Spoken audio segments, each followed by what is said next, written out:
아멘.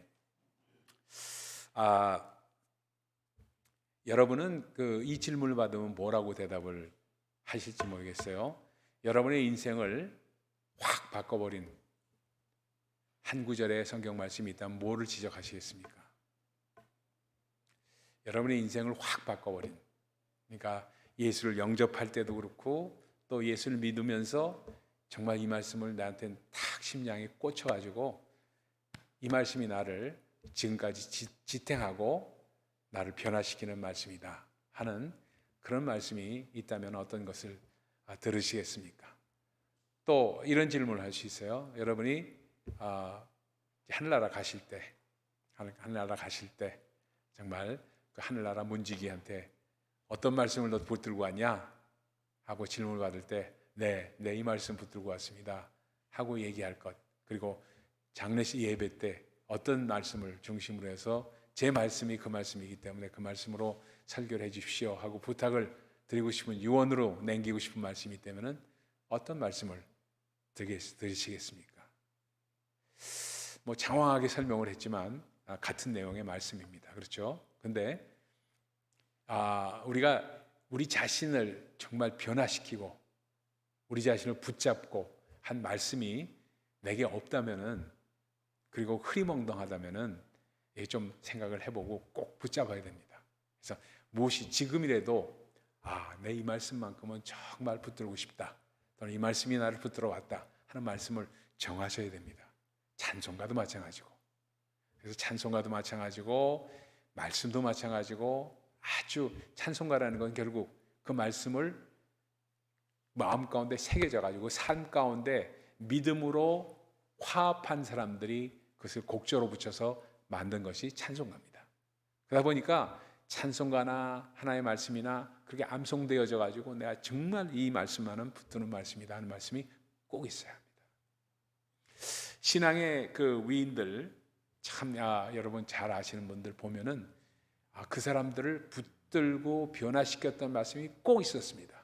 예를 들어서 오거스틴 하면은 아주 방탕한 생활을 했던 사람이죠. 아주 방탕한 생활을 하고 뭐 16살에 이미 동거를 하고, 그냥 16살에 여자와 동거를 했으니까 뭐 이 보통 일이 아니죠. 사실은 어떻게 보면 지금 입장에서 본다고 해도 그랬고, 그다음에 뭐 하여튼 그 입으로 담기가 좀 곤란한 얘기들도 참 많았습니다. 그런 사람인데 어머니의 기도를 듣고, 그 어머니가 항상 기도해왔고, 그 마니카라는 어머니가 굉장히 대단하신 분이었죠. 그러다 보니까 그가 어느 날 갑자기 내가 그 천재였던 그가 내 성경을 읽어야 되겠다. 그래서 톨레레기라는 말을 듣고 잡고 읽어라 하면서 하나님의 음성을 들려왔고 잡고 펼쳤던 말씀이 바로 로마서 13장 12절 말씀입니다. 그렇죠? 어둠에 그 밤이 깊고 낮이 가까웠으니, 밤이 깊고 낮이 가까웠으니 어둠의 일을 벗어버리고 빛의 갑옷을 입자 하는 그 말씀이었습니다. 로마서 13장 12절 말씀이 그냥 정수리서부터 온 발까지 그냥 머리서부터 발끝까지 그의 꽃입니다. 그래서 그 말씀 듣고 그냥 거기서 터지는 거예요. 그래서 변화돼 가지고 결국 참 우리에게 큰 그 금자탑을 쌓은, 신앙의 금자탑을 쌓은 귀한 분이 되죠. 여러분, 우리가 항상 뭐 원죄, 뭐 오리지널 신, 뭐 이런 것까지 이렇게 얘기를 하고 그러지만 그 모든 것들이 오거스틴의 그 심령에서 묵상에서 나온 말들입니다. 우리가 하여튼 그 신앙에서 교리적으로 우리가 쓴다 하는 그 모든 것들이 그분의 그 가르침에서 나온 것들이라는 것을 우리는 꼭 알아야만 합니다. 그만큼 그를 변화시켰던 말씀입니다. 그뿐만이 아닙니다. 정말 여러분, 무디 선생님, 무디 그 목사님 얘기 얼마나 많이 들었습니까? 그렇죠? 무디 목사님 이야기를 그렇게 많이 들었는데 무디 목사님을 정말로 변화시키고, 그가 구두 닦기로부터 시작해가지고 참 험한 생활을 하고 힘든 삶을 살 때, 정말 세상적으로 살 때 그를 변화시켰던 말씀이 뭐였냐? 바로 요한복음 1장 12절에서 영접하는 자 곧 그 뜻대로 믿는, 그 이름을 믿는 자에게는 하나님의 자녀가 되는 권세를 주셨으니, 이 말씀이었습니다.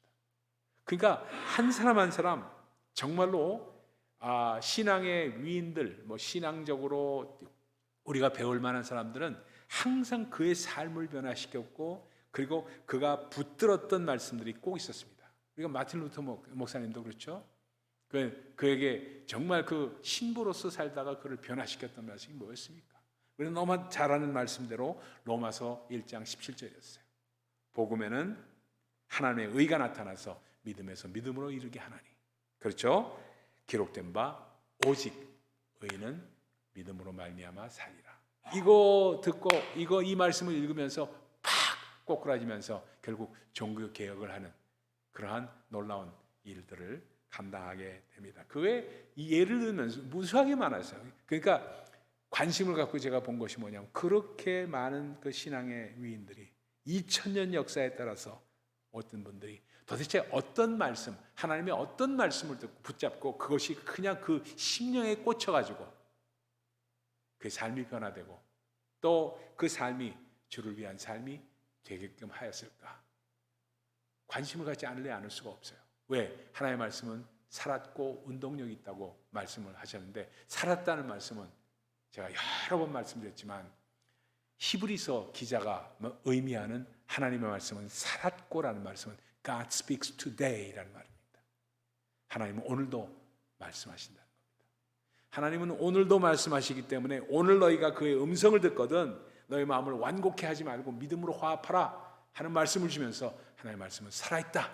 하나님의 말씀은 He speaks today. 오늘 말씀하고 계시다 하는 그 말씀으로 우리에게 다가오는 말씀입니다. 그러다 보니까 믿음의 사람들, 그 사람들을 변화시켰던 말씀이 뭔가 하면, 저를 변화시켰던 말씀이 뭔가 저는 생각을 하지 않을 수가 없었습니다. 저는 아주 가장 충격을 받았던 말씀을 본다면 아주 심플한 말씀이었어요. 창세기 1장 1절 말씀이에요. 태초에 하나님이 천지를 창조하시니라.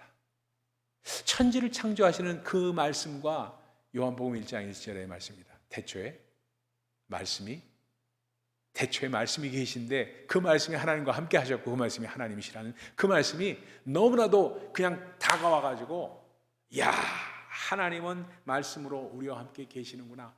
그 외에도 수없이 많은 말씀이 우리 가운데 있었습니다. 제 마음을 두드렸던 말씀이, 그래서 그 말씀은 바로 살아있다는 말씀은 레마의 말씀입니다. 레마의 말씀이 될 때, 그 말씀이 우리 심령을 두드리고 심령을 꿰뚫을 때, 피어싱 한다 그러죠. 꿰뚫을 때, 관통할 때, 그때 그 말씀은 살아있는 말씀이 되고 능력 있는 말씀이 된다 하는 것을 우리가 알 수가 있습니다. 그런데 그 말씀은 말입니다. 저는 그래요. 요한복음 1장 12절 말씀에 있어서, 우리 무디 선생님이 정말 받았던 말씀처럼 영접하는 자, 그 이름을 믿는 자들에게는 하나님의 자녀가 되는 권세를 주셨으니 하는 말씀, 그 전의 말씀으로 저는 깨졌어요. 그 전의 말씀으로. 요한복음 1장 10절 11절 말씀이 그 배경의 말씀인데, 그 말씀을 들으면서, 그 말씀을 읽으면서 저의 심령에 너무 깨졌어요. 어떠냐면, 그가 세상에 계셨고 그가 세상에 오셔서 이 땅에 계셨는데 세상은 그를 알지 못하였고, 그로 말미암아 지음받았지만 그를 알지 못했고, 세상은 그를 알지 못, 자기 땅에 있음으로 계셨지만 하나님의 백성, 자기 백성이 그를 영접하지 않았다는 그 말씀에 저는 꼬꾸라졌어요. 야, 그렇구나. 하나님은 말씀이신데, 말씀이 육신에서 그 이 땅에 오셨는데 자기 백성이 그를 알아보지 못했고 영접하지 못했구나. 그 배경의 말씀이 알아지니까 그 다음에 확 무릎을 꿇고 제 자신 주님 앞에 기도했던 적이 참 많았던 것을 여러분 앞에 고백합니다. 그뿐만 아닙니다. 이 누가복음 18장의 말씀을 읽으면은 불의한 재판관의 이야기가 나옵니다. 과부가 그냥 강청하는 이야기가 막 나옵니다. 그러면서 주님께서 마지막 하신 말씀, 그 말씀이 아주 그냥 비수같이 제 심령에 꽂혔어요. 그러나 인자가 세상에 올 때 너희 안에 믿음을 보겠느냐? 아휴, 통곡을 했어요. 통곡을. 그 말씀. 인자가 세상에 올 때 너희 안에서, 네 안에서 내가 믿음을 보겠느냐 하는 그 말씀이 심령 가운데 다가오는데, 아유, 그렇습니다. 제가 믿음이 있다고 하고 목사라고 하지만 제 안에 믿음이 없습니다. 제가 안에 믿음이 없어요. 주님 저를 도와주세요 하는 그 심령으로 회개하면서 무릎을 꿇었던 적이 있어요.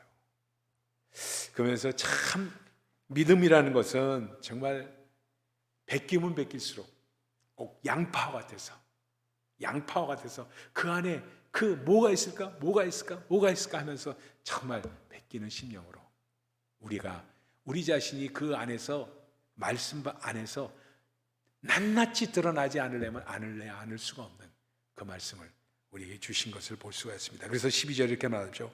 관절과 골수를 찔러 쪼기까지 하며 또 마음의 생각과 뜻을 판단하나니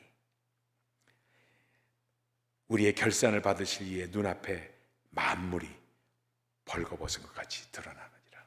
벌거벗은 것 같이 드러날 수밖에 없는 그 상황이 오게 된다는 것을 말씀을 하고 있습니다. 그래서 여러분 자체는 여러분 스스로에게는 물어보셔야 됩니다. 나를 변화시킨 말씀, 내가 이 말씀 스트럭을 하면서 받았던 말씀, 그 말씀이 과연 뭐인가? 이걸 꼭 기억하면서 물어야 됩니다. 그런데 이 말씀이 살았다 하는 말씀은 첫 번째 여러분에게 말씀드렸지만 God speaks today라고 말씀드렸습니다. 그러니까 오늘 지금 말씀하시는 하나님의 말씀으로 내가 받을 때, 믿음으로 화합할 때 그 말씀이 오늘도 우리에게 들려지는 말씀입니다.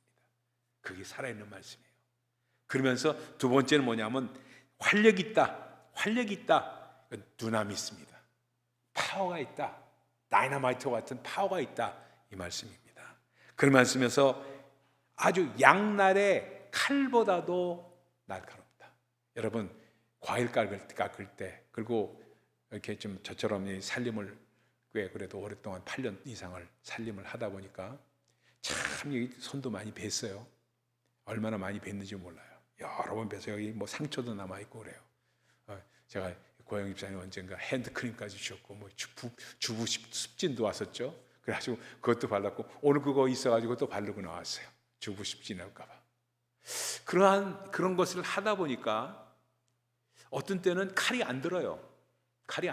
그래서 그 나이프 샤프너 있죠? 그걸 사왔어요. 칼을 새로 살까 하다가 보니까 칼을 이렇게 가는 그게 있더라고요. 그래서 그 칼을 사가지고 갈았습니다. 그때 과일 깎으니까 잘 나와요. 제일 과일 중에서 제일 안 깎이는 과일이 뭔지 아십니까? 여러분 모르시지? 참외가 제일 잘 안 깎여요. 참외는 정말 좀 더럽게 안 깎여요. 잘 안 깎여요. 참 안 깎이는데 그것조차도 칼날을 가니까 조금 더 낫더라고요. 근데 여러분 생각을 해보십시오.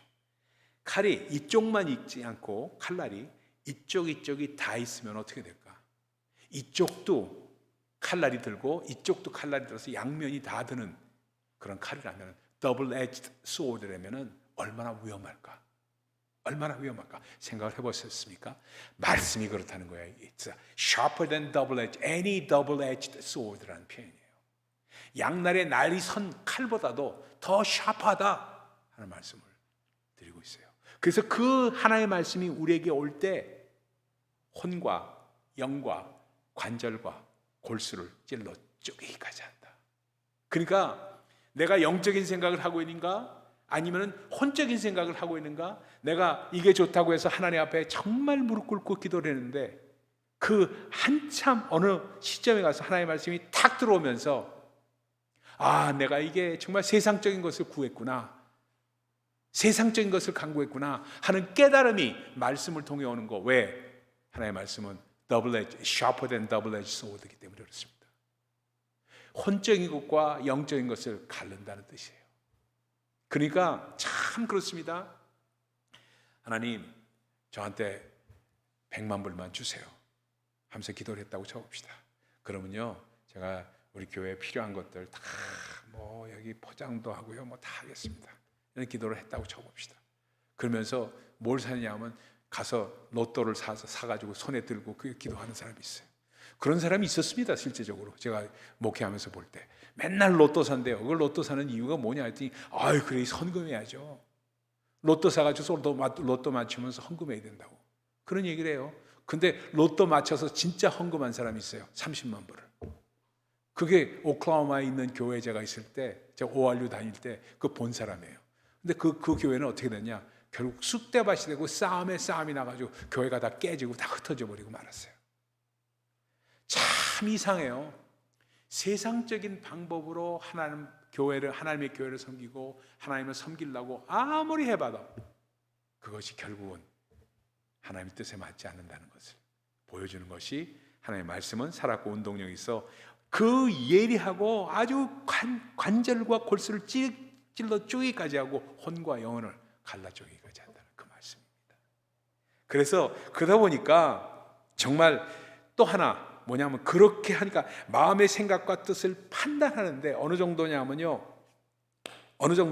우리 인생에 있어서 잘못된 것, 잘못 생각한 것, 썩은 부분을 도려내기 시작한다는 거예요. 서전이 집은 그 서전의 칼과 같이 메스와 같이 우리의 썩은 부분을 도려낸다는 겁니다. 어떤 사람은 희망을 버리고 진짜 이제는 삶의 의미를 잃어서 내가 이제 죽고 싶다 하는 생각뿐이 없는 사람에게 갑자기 모텔에 들어가서 이제 약 먹고 죽으려고 했던 자살을 하려고 했던 사람이 그 서랍을 딱 열고 보니까 기디온 바이블이 있어. 그래서 이게 뭔가 하고 이거 펼쳐보니까 보다가 말씀이 꽂혀가지고 자살을 중단하고 새로운 삶을 살았던 사람들 얼마나 많은지 몰라요. 가이드 포스트에 나오는 이야기죠. 어떤 사람 이런 사람도 있었어요. 감옥소에서 있다가 나와가지고 야 내가 진짜 감옥소에서 20년 30년을 살다가 이제 나왔는데 이제 살아서 뭐 하는가 싶어가지고 내가 그냥 그 복수심에서 이제 내가 히치하이킹을 하다가 히치하이킹에서 차가 세워지면은 그 차를 타고 그 운전수를 죽이고 나도 죽으리라 작정했던 사람이 있었습니다. 가이드 포스트에 나온 실화예요. 근데 히치하이킹을 하는데 어떤 사람이 남자가 세워줬어. 그래서 차를 타고 뒤에 이렇게 뒷좌석에 앉았는데 이 사람이 앉자마자 하나의 말씀을 얘기하는 거예요. 자기가 예수 믿기 시작한 동기가 이거고 계속해서 간증을 하면서 그 드라이브 하면서 이 사람에게 얘기를 하는 거예요. 그 얘기를 듣다가 너무너무 어벙벙해가지고 깨져가지고 그래가지고 뒷자리에서 뭐를 신문지에 둘둘둘 말아서 있던 그 칼 그걸 거기다 놓고 내린 거예요. 그러면서 그 사람에게 나중에 편지가 온 거예요. 뭐라고 하냐? 나는 그날 감옥소에서 나왔던 사람입니다. 감옥소에서 나와서 정말 그 복수심에서 이 세상에 대해서 증오하고 세상에 대한 복수심에 가득 차 있던 나였는데 당신이 얘기했던 예수 그리스도에 대한 말씀, 영접하는 자, 그 이름을 믿는 자에게는 하나님의 자녀가 되는 권세를 주셨다는 그 간증을 들으면서 내가 가졌던 나이프를 당신 카시트 밑에다가 놓고 내렸습니다. 당신 카시트 밑을 뒷자락에 한번 보십시오. 제가 들었던 칼이 있습니다. 해가지고 그 경험을 했던 사람이 가이드 포스트에 그 수기를 썼던 거 아닙니까? 그러니까 참 우리에게는 이와 같이 희망을 버리고 어둠 속에 헤매는 사람을 치료하는 그 말씀도 그러한 말씀입니다. 그러니까 살아있는 하나님의 말씀이라는 말은 테이프 레코더처럼 우리에게 지금 살려서 지금 오늘 들려주는 말씀으로 들려준다는 얘기입니다. 제가 수없이 지난 6년간 7년간 정말 많은 설교를 했습니다. 한 번 듣고 넘어갈 설교들이 아니에요. 절대로 아닙니다. 한 번 듣고 두 번 듣고 세 번 듣고 계속 들어야 될 말씀이에요. 저는 그렇다고 믿어요. 그렇다고 믿기 때문에 그 말씀을 듣고 또 듣고 또 듣고 할 때 오늘 들려주는 말씀으로 듣는 것, 그게 하나님의 살아있는 말씀입니다. 또 예리한 것은 예리하게 우리를 관통하셔서 우리의 무의식적으로 의식적으로 가졌던 생각들을 관통하고 지워주고 바꿔주고 하는 일을 하신다는 뜻입니다. 그 다음에 우리 안에 있는 것을 판단하셔서 마치 우리 안을 엑스레이로 들여다보듯이 MRI로 우리를 들여다보듯이 우리 안에 드러나지 않은 것이 하나도 없게끔 만드는 것, 그것이 바로 하나님의 말씀의 능력이라는 것입니다. 이 말씀이 오늘 암송하는 말씀이에요. 그러면은 이 말씀 듣고 우리가 해야 될 게 뭐냐? 이 강력한 하나님의 말씀, 오늘도 우리에게 말씀하시는 하나님, 그 말씀을 우리가 적용하면서 살아갈 때 어떻게 해야 되겠는가? 다른 거 하나도 없어요. 말씀으로, 믿음으로 화합하고 기도로 붙들고 기도하는 겁니다. 그 말씀 붙들고 기도하는 거예요. 그 말씀 붙들고, 내게 오늘 다가온 말씀, 그 말씀을 붙들고 기도하는 겁니다. 이스라엘 백성들이 1948년에 이스라엘이 복귀된 다음에 팔레스타인 들어가서 나라를 세울 때 허벌판이었어요. 광야였죠. 근데 그들이 지금의 부유한 한국보다도 훨씬 더 잘 살고, 지금 핵무기구도가 갖추고, 세상에서 정말로 이스라엘은 관심의 대상이 되고 집중할 수 있는 그런 나라가 된 이유가 뭘까? 여러 가지가 있지만 하나님의 말씀을 붙들고 그들은 기도했기 때문에 그렇습니다. 예를 들어서 이스라엘의 토지농법, 그들은 토지농법을 개발하고 할 때 그걸 토라 농법이라고 합니다. 토라 농법, 토라 cultivation law 라는 표현을 씁니다. 그것이 어떻게 나오는가? 이사야서 43장에 말씀을 붙드는 거예요. 이사야서 43장 말씀을 붙드는데, 어떤 너희는 이전 일을 생각하지 말고, 너희는 이전 일을 생각하지 말라. 옛적 일은 다 지나갔다. 새 것이 되었다. 이제는 내가 너에게 새 일을 행하겠다 하는 그 말씀이었습니다. 그 다음에 그 다음에 말씀이 중요해요. 광야에서 길을 내고, 광야에서 길을 내고 사막에서 강을 내겠다는 그 말씀을 그들이 붙든 거예요. 그들이 붙으니까 어떻게 되냐? 하나님께서는 그 광야에서 길을 내시고 이 사막에서 강을 내시니까 그걸 탁 해가지고, 그 다음에 생각한 게 마음 가운데 그 하나님이 주신 그 말씀 붙들고 하는 거지. 그 다음에 뭐냐면 갈릴리 호수 있잖아요. 거기서부터 뚫어가지고 수로를 만들었어요. 하나님께서 강을 내시겠다는 그거를 우리 가운데 실현하기 위해서는 어떻게 되냐? 우리가 수로를 만들자. 그럼 하나님께서 그 물을 주시지 않겠는가 하는 생각을 하면서 수로를 만든 거예요. 수로를 만들어가지고 갈릴리 호수에 물이 막 흐르게끔 해서 사막에서 물이 흐르고 광야에서 길을 내고 하는 일들이 있으면서 지금의 이스라엘을 만든 거예요.